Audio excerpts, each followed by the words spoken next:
Mireille. Je suis heureuse de te voir. Ben, j'ai dû partir hier vers 4 heures dans l'après-midi pour Trois-Rivières.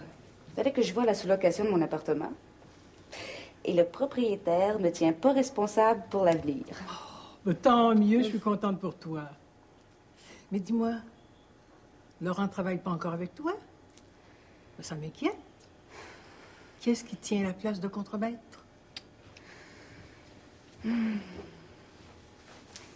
Commencez donc pas à vous tracasser, maman. Mais tu me connais, c'est plus fort que moi. Mais tu devrais être content. C'est parce que Laurent n'est pas là qui m'inquiète. Il a dû remplacer son patron qui a eu une pneumonie pendant les fêtes. Ah bon? C'est bien Jean Guiroy, le contracteur, son patron? Ah oui. Puis comme il avait eu la bonté de l'engager alors que Laurent était bien mal pris, il pouvait pas le planter là en disant de se débrouiller. D'ailleurs, c'est pas tellement le genre de Laurent. Je comprends. Et toi, comment t'arranges-tu? Ben, c'est simple. Quand Laurent revient de Joliette, ben, il fait sa tournée pour voir si tout ce qu'il avait demandé a été fait.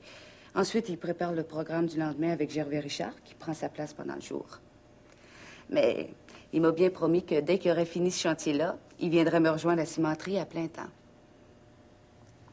Je te fais confiance. Vous avez besoin? Pourquoi vous viendriez pas me remplacer en fin d'après-midi?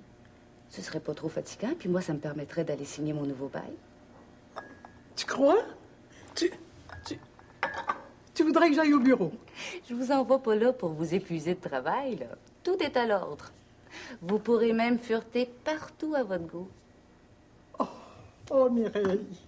Oh, Mireille, ça va me faire du bien.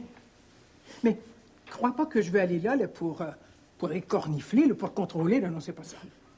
Ah, mais je vais avoir l'impression de revivre. C'est parce que j'ai eu des bonnes nouvelles de votre docteur que je vous dis ça. Mais t'as un petit air soucieux. Y a rien qui cloche, là. Maman, arrêtez donc de toujours vivre dans la crainte, dans l'angoisse. Il y a aussi le côté personnel de ma vie qui peut m'inquiéter. Écoutez, quand je serai bien installée dans ma petite maison au village, on se réunira. C'est-à-dire vous, la famille, moi, puis le notaire, pour jeter les bases d'une nouvelle compagnie familiale. Comprenez, il faut aussi que ce soit juste pour Laurent puis moi. Si on lâche tout pour travailler à la cimenterie, il faut qu'on s'assure d'une certaine sécurité. Parfaitement. Tu sais, Mireille, j'ai le temps de réfléchir. Puis je m'en veux de t'avoir tenu si longtemps à l'écart. Puis j'ai cherché le pourquoi de cette façon que j'avais de raisonner. Et j'en suis venue à m'avouer que j'aurais tout de suite fait confiance à un garçon en affaires, à mon fils, mais à aucune de mes filles. C'est pour ça que je devenais de plus en plus nerveuse. Eh bien, ce sont les femmes qui pratiquent le plus la ségrégation envers les autres femmes. Oh, je vous le fais pas dire. Puis je pense que c'est encore pire entre une mère puis ses filles. Oui. Je voyais très bien ton frère à la tête de la cimenterie. Parce que c'était un garçon. Mais l'héritier, quoi. Ça aussi, je le devinais instinctivement. Mais maintenant que vous vous en êtes rendu compte, on n'en reparlera plus jamais. Jamais. Moi aussi, j'ai besoin d'oublier, de vous pardonner. Puis comme on dit, péché avoué est beaucoup plus qu'à moitié pardonné. C'est beau, il neige fort. Vous n'avez pas besoin de vous presser ni l'un ni l'autre parce que vos deux écoles vont rester fermées aujourd'hui, on le dit à la radio. Viens-tu manger, Kevin?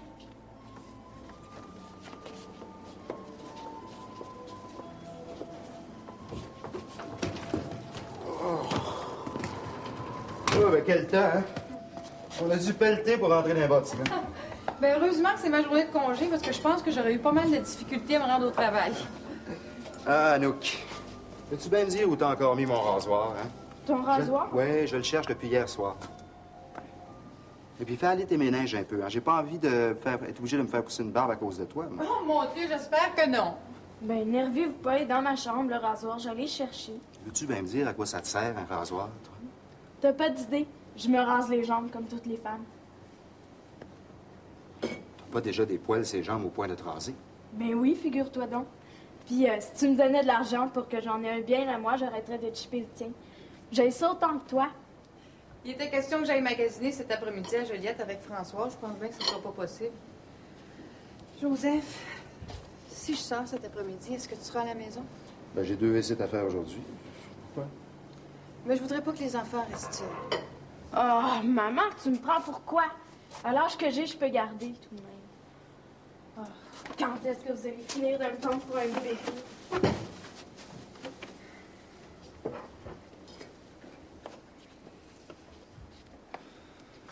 Joseph, j'aimerais vraiment que les enfants restent pas seuls aujourd'hui. Oui, mais enfin, Jocelyne, Anouk a raison. À part ça, ma mère est à côté. Tu vois pas qu'Anouk a besoin de sentir qu'on a confiance en elle? Mais j'ai confiance en elle. C'est dans les autres que j'ai pas confiance. Qu'est-ce que tu veux dire par là, toi? J'ai l'impression que tu me caches quelque chose. Non, non. Je suis juste fatiguée un peu.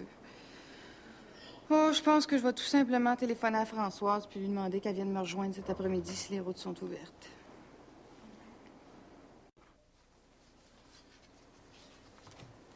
Hey, Pépère! Hey, Pépère! Hein? Gagnez-vous? Non, non, non, non, non, non. Hein? Saviez-vous ça que le père Lavallée puis Madame Ouimette s'étaient mariés la semaine passée? Quand même. Ça m'a fait assez drôle d'apprendre ça. Il faut croire que l'amour, ça existe à tous les âges, hein? Vous savez qu'il y avait 75 ans, tous les deux, hein? On sait bien, ils se sont connus à l'âge d'or, à une partie de bingo. Il n'y a pas de mal à ça, papa. En tout cas, c'est quelqu'un qui ne prend pas ce mariage-là, c'est le fils à la vallée. Hein. Ça ne tente pas bien de partager l'héritage avec la bonne femme. Puis je donne quasiment raison. Oh, parle donc pas de même, papa. Cet homme-là, à l'âge qu'il a, il a bien le droit de faire à sa tête. C'est un vieux toqué. C'est un vieux fou, il se prend pour un jeune. En tout cas, ça prouve que c'est pas impossible de tomber en amour. À n'importe quel âge. Ouais. C'est comme une façon de retrouver ses 20 ans. Puis ça peut arriver à n'importe qui. Non, moi, je crois pas à ça. Tomber en amour, là, comme quand on est jeune, on a passé 70 ans, hey, là, faut se perdre la tête. Voyons donc, papa, vous pensez pas que c'est un droit qu'on a de refaire sa vie à n'importe quel âge? En tout cas, tous les enfants ici dans la famille pensent comme moi. Quoi tu en es, toi, là? Oh, rien. Je suis sortie de même. Non, non, non, non, non, non. Parle.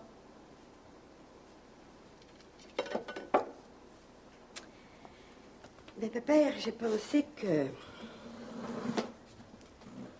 Parfois,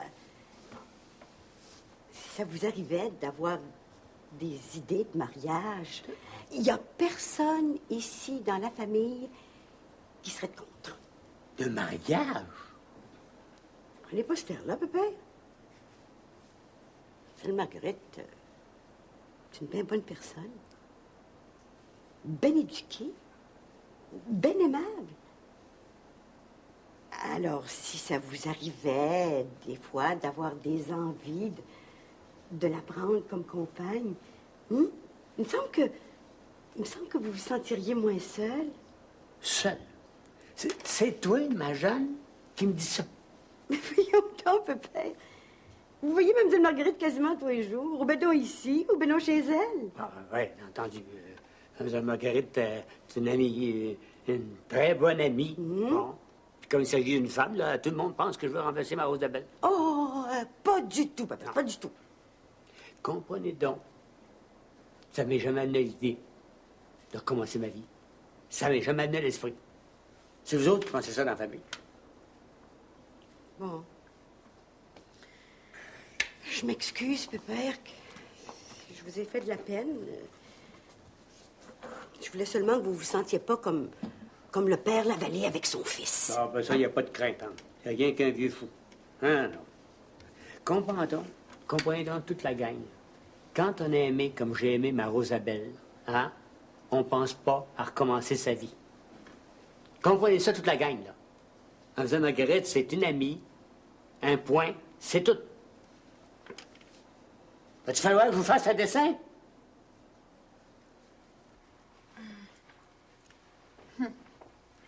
Merci. Hey, j'ai cru que j'y arriverais jamais. Ah oui? Je me suis prise au moins 2 fois. Mais j'ai usé de mes chars, puis tout de suite, j'ai trouvé des bons samaritains. T'es pas trop mouillée toujours? Veux-tu que je te prête des vêtements? Non, je suis pas mouillée. En tout cas, t'es bien fine d'être venue. Tu comprends, c'est ma journée de congé, puis je me sens paresseuse. J'avais pas tellement envie de bouger d'ici, surtout avec le temps qu'il fait. Moi, j'avais un conseil à te demander. Figure-toi donc, demain matin, j'ai rendez-vous chez mon coiffeur. Change de tête. Oui? Je voulais te montrer la coupe que j'ai choisie. Je veux que tu me dises ce que t'en penses. Tiens, ça, c'est la revue de mode en question. Il y a des belles choses là-dedans. Ça, c'est la coiffure que j'ai choisie.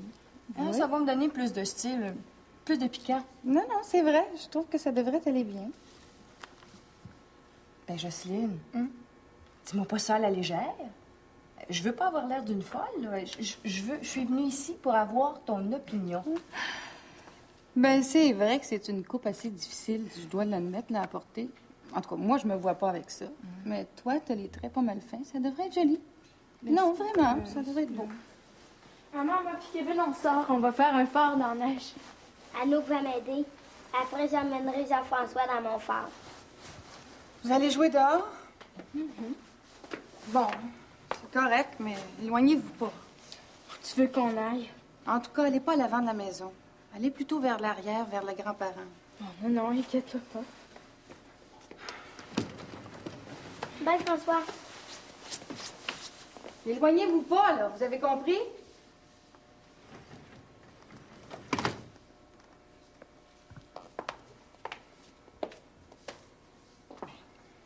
Pourquoi t'as l'air inquiète? Oh, c'est vrai, je suis inquiète. Ça m'étonnait aussi que t'aies pas encore trouvé quelques problèmes. Oh, c'est sérieux, Françoise. C'est encore Quentin. Je t'avais parlé de ses appels anonymes. C'est pas tellement méchant. Non? Mais ça continue. C'est rendu qu'il me fait des menaces, puis il a même parlé à mes enfants au téléphone.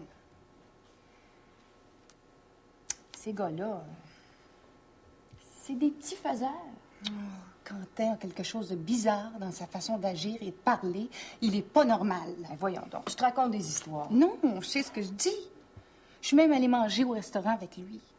J'ai demandé ce qu'il attendait de moi. Je voulais mettre un point final à cette histoire-là. Puis alors? Ça m'a encore plus inquiétée. Quand j'ai demandé au sujet de ses appels au téléphone, il m'a carrément dit qu'il n'avait jamais téléphoné. Il faut en parler à la police. Oh, je me suis renseignée. J'ai même consulté l'avocat de mon beau-père. La police peut rien. Je te dis, si tu savais le nombre de gens qui s'arrivent ces histoires-là, c'est incroyable. Tu vois, on n'en meurt pas. Franchement, là, est-ce que je devrais y aller? Est-ce que ça va m'aller? Oui, je t'assure que oui. Tiens, voilà une coiffure pour toi. Qu'est-ce que t'en dis? Oh, j'ai vraiment pas envie de changer de coiffure.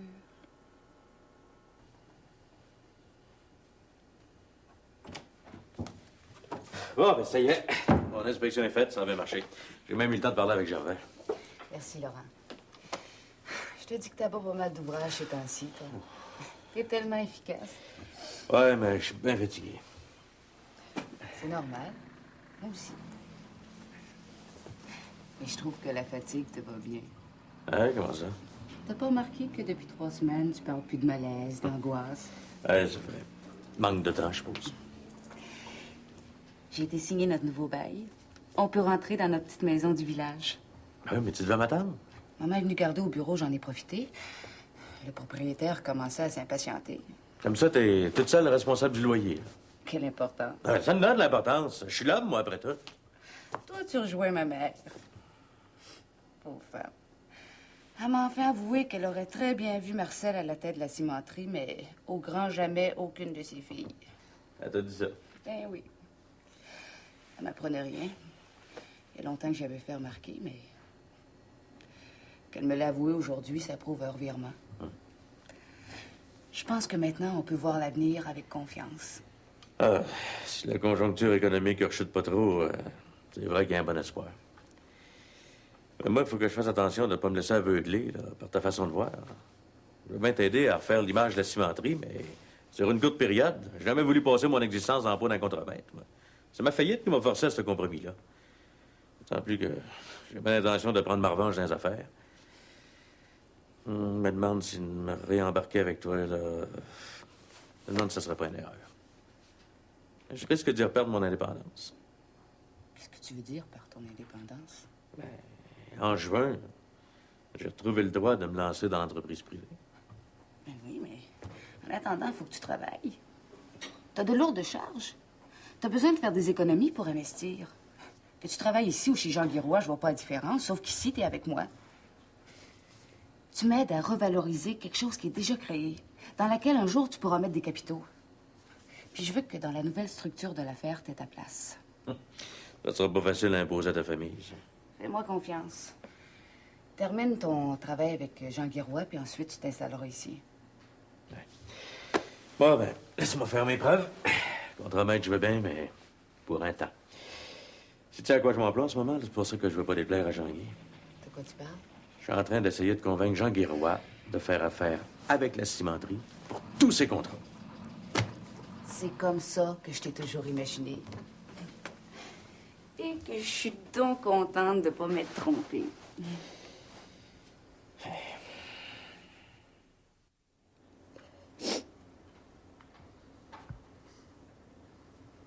Pleure pas. Ça va s'arranger maintenant que tu m'as parlé. Il m'a encore appelé 2 fois aujourd'hui. Joseph, il va me rendre folle. D'abord, dès demain matin, on va changer le numéro de téléphone. Puis ensuite, je vais aller le voir, moi, ton monsieur Quentin. Oh non! Promets-moi que tu feras pas ça.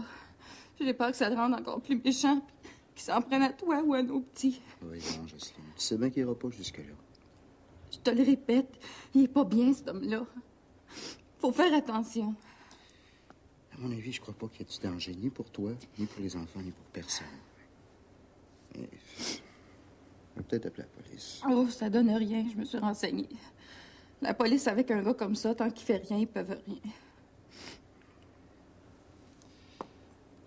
Bon. En tout cas, pour ce qui est des téléphones, là, on va demander un numéro confidentiel.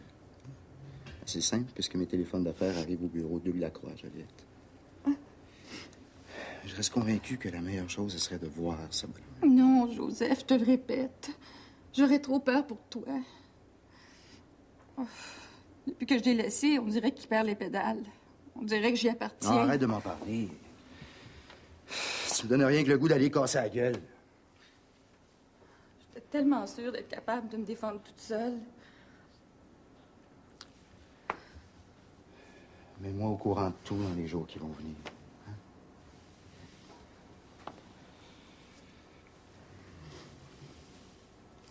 On est deux, Jocelyne.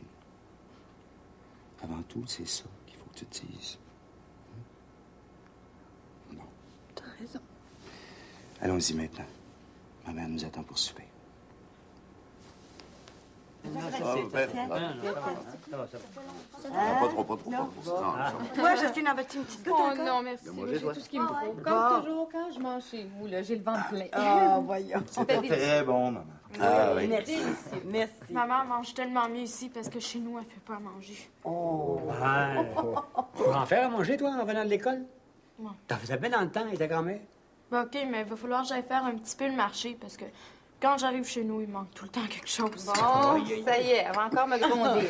Oh. Bon, ben moi, j'ai une belle lettre à vous lire pour le dessert. Ah oui? Hein, une lettre de René, Ah, dont je suis bien fier. Montre-moi la lettre de René. Je t'ai déjà dit, Kevin, de dire grand-papa. Grand-papa, c'est lui. Là, je l'appelle René, il m'a dit qu'il aimait ça. Bon, ben écoute ça. Hein. Mon cher Antoine, je n'ai pas pour habitude d'entretenir une correspondance suivie avec bien des gens, Mais ayant renoué les contacts avec notre unique enfant qui nous a tant manqué, le bon Dieu m'a fait du même coup la grâce de vous connaître tous, vous, la famille de Joseph. Famille si proche et si pareille à la mienne, là-bas, à Charlevoix, et que j'avais presque renié, ou plutôt que trop de travail et de responsabilité m'avaient fait oublier. Merci de nous avoir accueillis, ma femme et moi, comme si nous étions des vôtres l'été dernier. Notre vieillesse à venir nous paraît depuis comme une promesse d'amitié et de chaleur. À tous, sans exception, merci. Après les fêtes de Noël et du jour de l'an, que vous nous avez convaincus de passer avec vous, j'avoue qu'Eliane et moi avons certaines difficultés à reprendre le rythme de Miami. Farniente, golf. C'est quoi ça, farniente? Ça veut dire paresse, repos et puis loisir. Bon. Cependant, ma femme n'est plus la même. Elle passe son temps à faire des projets et des achats pour notre maison de Rawdon et pour les enfants. Mamie m'a dit dans une lettre qu'elle allait m'apporter le plus gros jeu de construction qu'elle va trouver. Je continue. Mon cher Antoine, j'ai fini par trouver ce bouquin dont je vous avais parlé sur la ferme familiale qui est en voie d'extinction aux États-Unis. Malheureusement, il est en anglais, mais je vous traduirai ce que vous ne comprendrez pas bien. Voilà, mon ami, ce que je tenais à vous écrire au plus vite. Saluez de ma part tout le monde autour de vous. Embrassez pour moi la belle et douce Jeanne. Très amicalement, René. Il y a un post-scriptum. Tenez-nous au courant des amours du cher Léon. Ben, vous voyez, Pépère, si vous vous mariez avec Mademoiselle Marguerite, va falloir attendre le retour de mes grands-parents. Pas mal fatigué de toutes ces histoires de fous-là. Les amours. Ça a de l'allure. Tanné de ces phénomènes. Ben voyons, papa, prenez pas ça de mettre. Non, tanné.